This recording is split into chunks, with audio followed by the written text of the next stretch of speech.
¿Qué es lo que pedís? Perros callejeros que no queréis ni la guerra ni la paz. La una os asusta, os vuelve arrogantes la otra. El que a vosotros se confía cuando debiera hallaros leones, os halla liebres, gansos en vez de zorros. No sois más de fiar, no, que el carbón encendido sobre el hielo o el granizo en el sol. Vuestra virtud consiste en honrar a aquel a quien sojuzga su delito y en maldecir por ello la justicia. Quien merece grandeza, merece vuestro odio, y vuestras inclinaciones son cual apetito de enfermo que con más ansia desea lo que acrece más su mal.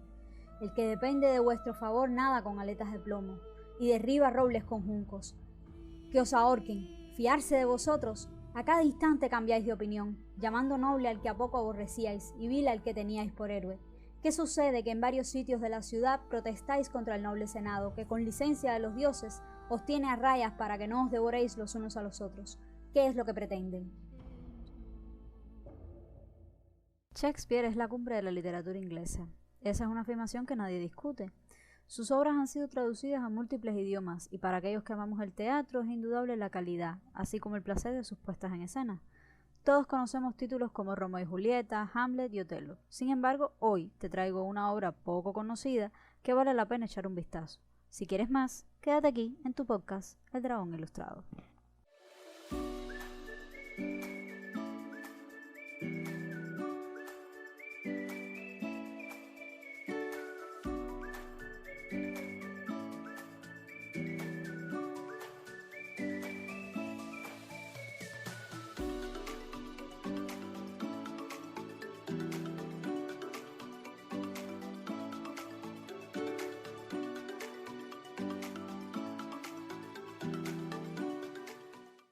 A ver, comencemos determinando o diciendo que Coriolano fue la última o una de las últimas tragedias que escribió Shakespeare. Los expertos no se ponen de acuerdo en el año en que fue realmente escrita. Algunos plantean en 1605, otros plantean que en 1608, otros en 1610. Lo que sí todos los expertos coinciden es que la obra tiene un matiz político intenso y aborda temas tales como la relación entre el gobierno y el pueblo con sus consecuentes fracturas y divisiones internas, y ya a un nivel más íntimo temas tales como el orgullo, el honor, la identidad y la masculinidad.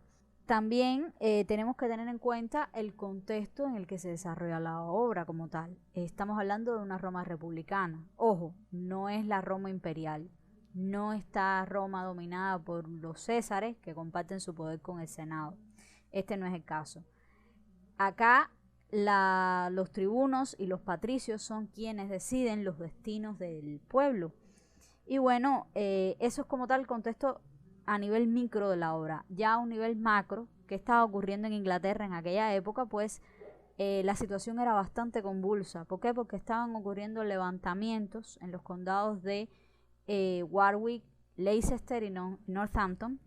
Estaban ocurriendo revueltas debido a la falta de grano y alimento. Y bueno, Shakespeare tomó todos esos elementos y tomando ya como fuente histórica la traducción que realizó Thomas More de Vida de los antiguos griegos y romanos, atribuida a Plutarco, tomó entonces todos estos elementos y creó en 5 actos esta obra llamada Coriolano, que bueno, refleja todas las vicisitudes que vive un general romano hasta que, bueno, desembocan fatalmente en su muerte. Lo interesante de esta obra es que toma una parte de una premisa muy interesante. ¿Qué ocurriría si tomases a un formidable soldado, lo sacases del campo de batalla y luego lo arrojases a la arena política? Sin estar previamente preparado, sin tener las habilidades necesarias para sortear estos nuevos ambientes en los que se enfrenta. Y creo que eso es una cosa que le da mucho valor y que hace que la obra en sí resulte tan interesante y tan controvertida. Si fuésemos a analizar la estructura de la obra, nos damos cuenta de que el curso de acción es bastante trepidante. El peso de las acciones cae en el acto 1, que es donde se presentan a los personajes, donde se da curso al conflicto. Primeramente el intento de revuelta, ya después las acciones de guerra entre los romanos y los volscos, que más adelante vamos a explicar bien ese punto. Y bueno, en los actos 4 y 5, con 7 y 6 escenas respectivamente, que es donde se ve cómo va aumentando la tensión hasta que ya en el acto 5, bueno, ocurre el quiebre del personaje principal.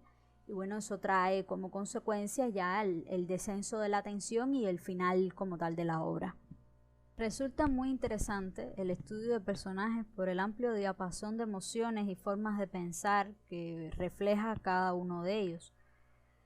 Comenzando con nuestro protagonista, Coriolano, o Cayo Marcio, que es como inicialmente se llama, es un personaje que no es carismático. Lo cual es bastante extraño porque, bueno, es el protagonista de la obra. Normalmente debería ser una persona que despierte simpatía en el público, pero este no es el caso. Cayo Marcio es un hombre duro, un hombre inflexible, un hombre que reniega de sus propias emociones y es capaz hasta renegar de su propia humanidad. Es un general romano y un formidable guerrero. Más que un formidable guerrero, nosotros podríamos decir que es una máquina de matar.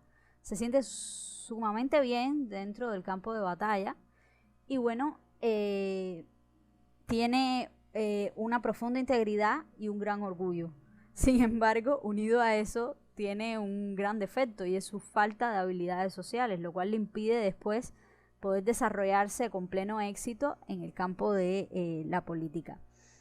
Es también un patricio, o sea, es parte de esta aristocracia romana y desprecia al pueblo, desprecia al populacho, por lo que él considera es la cobardía que estos tienen, ¿no? Según su forma de pensar es por qué esta gente está exigiendo comida, por qué está exigiendo grano, cuando ellos no hacen nada, no defienden la ciudad. Y bueno, precisamente por él haber sido militar toda su vida, le es muy difícil comprender el punto de vista de la vida de un civil. Y bueno, para él todo eso, los civiles, ¿no? Carecen de valor, puesto que él considera que están por debajo de él.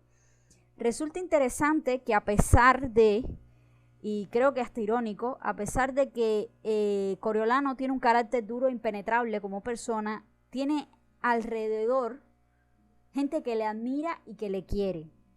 Tito Larcio lo considera un amigo.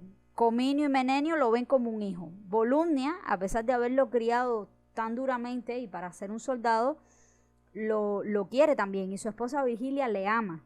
Entonces, quizás a pesar de todo, Coriolano tiene algo bueno en él y ese algo bueno diría yo que es su integridad a toda prueba.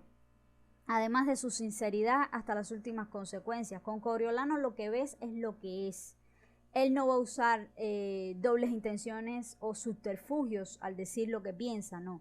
Él expresa lo que siente, dice lo que piensa y cree firmemente en aquello que siente y que dice, ¿no? Y eso es algo realmente extraño, no solo en aquella época y en la sociedad romana, sino también en la época actual.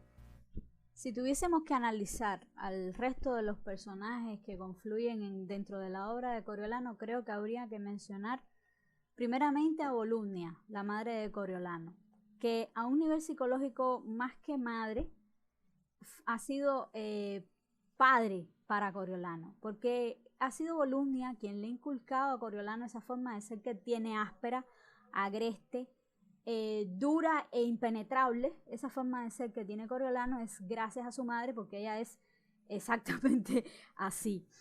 Por el otro lado, y quizás equilibrando un poco la balanza, podremos encontrar a Menenio, que es uno de los cónsules, y bueno, él aspira que Coriolano sea quien lo suceda como cónsul dentro de la Cámara de Gobierno de acá de la República de Roma. Pero la diferencia entre Menenio y Coriolano es muy simple. Coriolano no posee habilidad para la sutilidad, o sea, Coriolano no es sutil, él dice las cosas, él dice lo que siente, y Menenio ha aprendido ya con los años pues a ser un poco más suave, a suavizar un poco más las cosas al decir y demás. Pero bueno, Menenio quiere mucho a Coriolano, le tiene el cariño, la relación de él es con cierto tinte paternal. Por otro lado tenemos a los antagonistas de Coriolano, que son dos tribunos, Sinicio y Brutus. Estos dos tribunos no es que les importe el pueblo, no, ellos lo que ansían es poder y desprecian o envidian hasta cierto punto la forma de vida y el poder que ostentan los patricios. Y sobre todo odian a Coriolano porque es un reflejo y un peligro para sus ambiciones políticas. Entonces ellos no van a cejar en ningún momento y ni van a detenerse en tratar de poner al pueblo en contra de Coriolano en todo momento. Y además Coriolano, la verdad que no es que como que no, Coriolano como que no ayuda mucho, porque él, como ya dije, él desprecia al pueblo y no lo considera de valor, considera que son una panda de cobardes y una panda de quejones, y que, hombre, que lo que mejor podría pasarles es que los pisotearan. Básicamente esa es la forma de pensar de Coriolano. Por otro lado tenemos a su esposa, Virgilia, que honestamente no es que haga un papel muy importante dentro de la obra.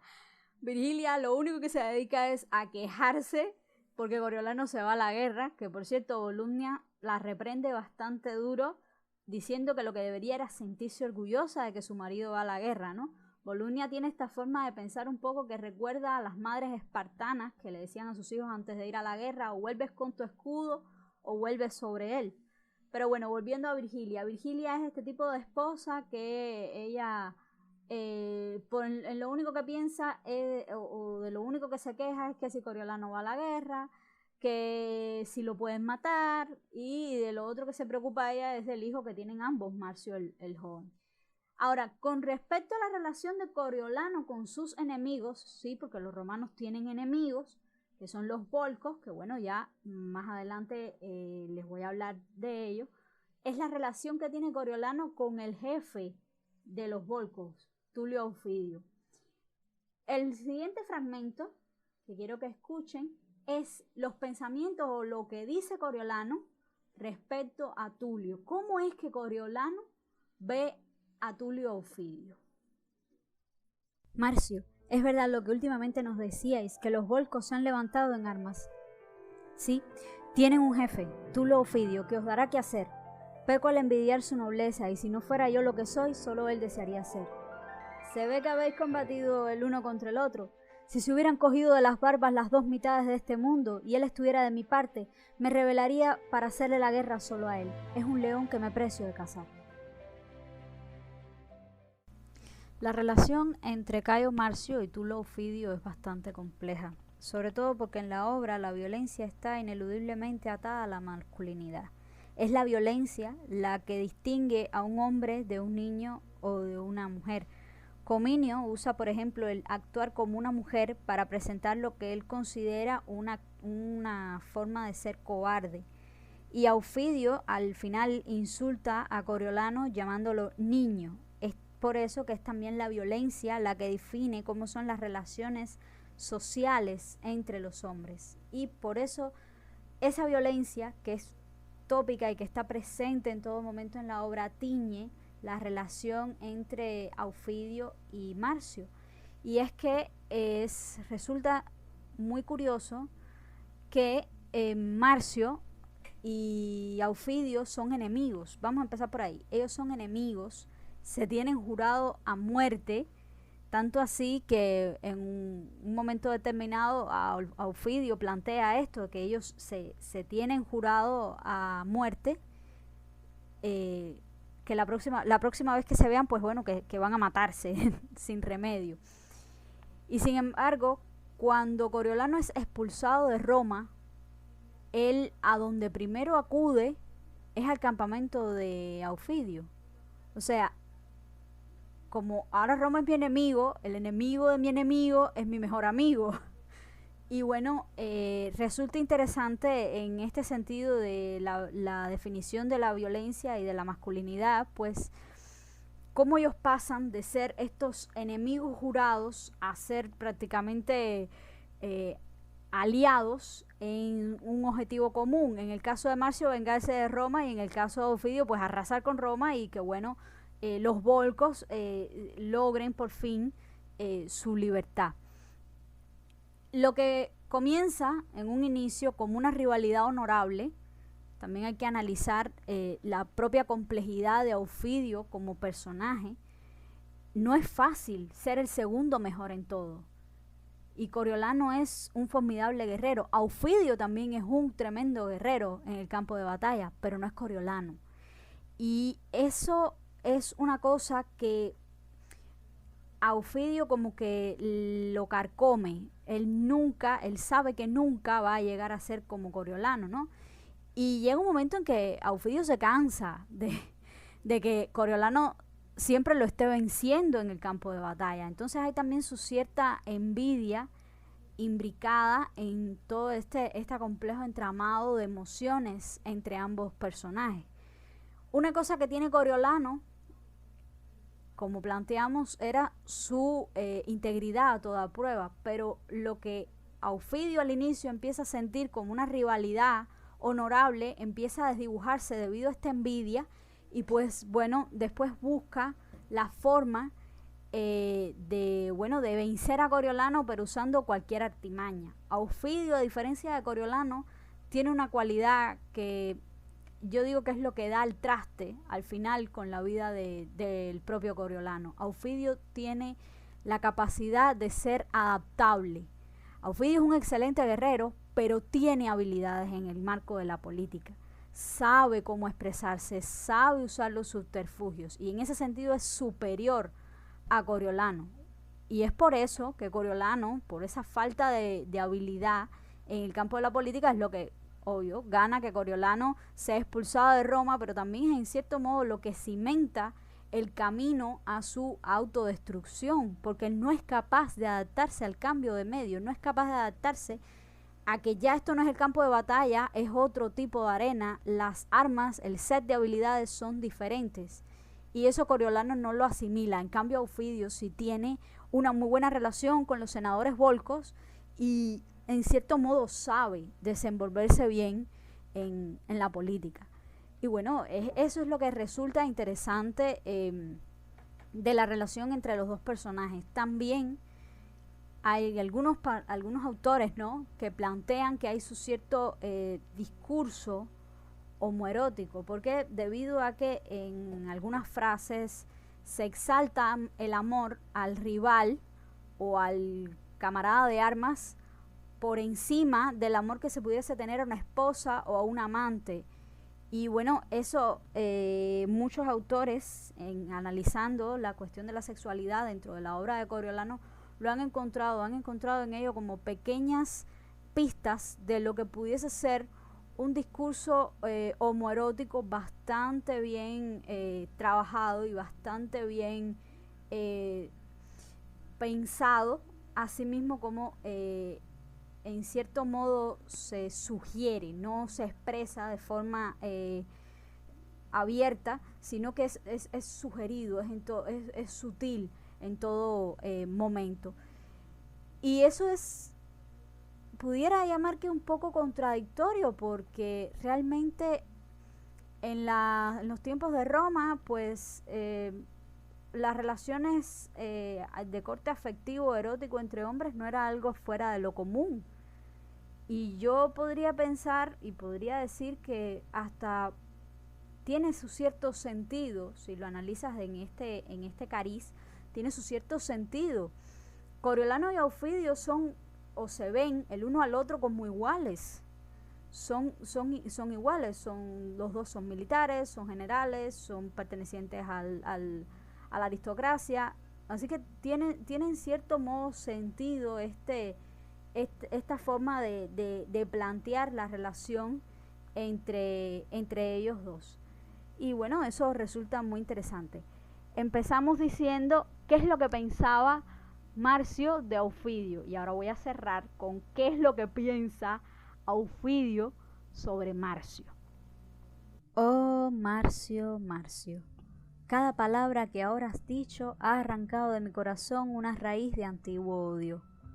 Si Júpiter desde aquella nube profiriera cosas divinas y dijese, «Eso es verdad», no le creería más que ahora a ti, nobilísimo Marcio.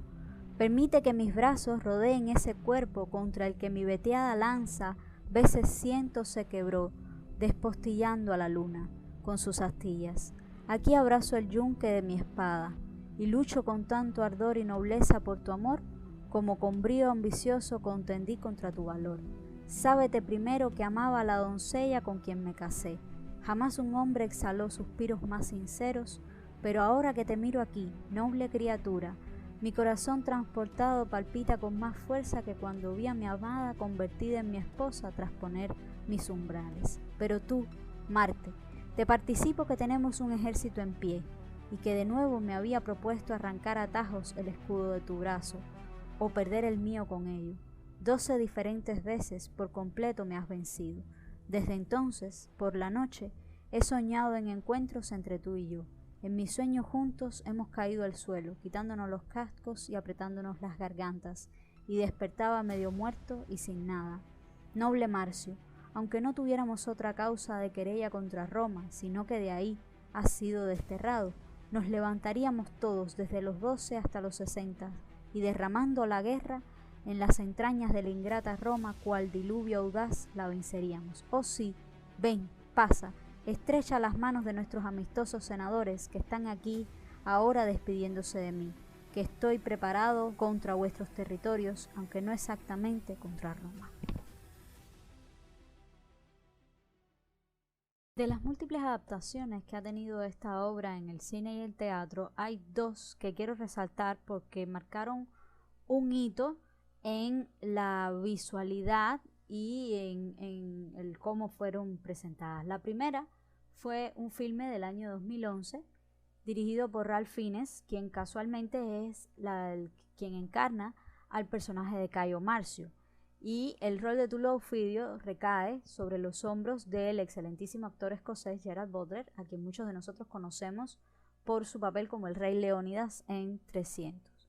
Y la otra es la obra de teatro realizada por el Donmar Warehouse en 2014, si no me falla la memoria, donde el papel de Caio Marcio recae sobre los hombros del excelentísimo actor Tom Hiddleston, a quien los que somos fan de Marvel lo conocemos por su papel de Loki, y el papel de Tullo Aufidio recae sobre el también excelentísimo actor inglés Hadley Fraser.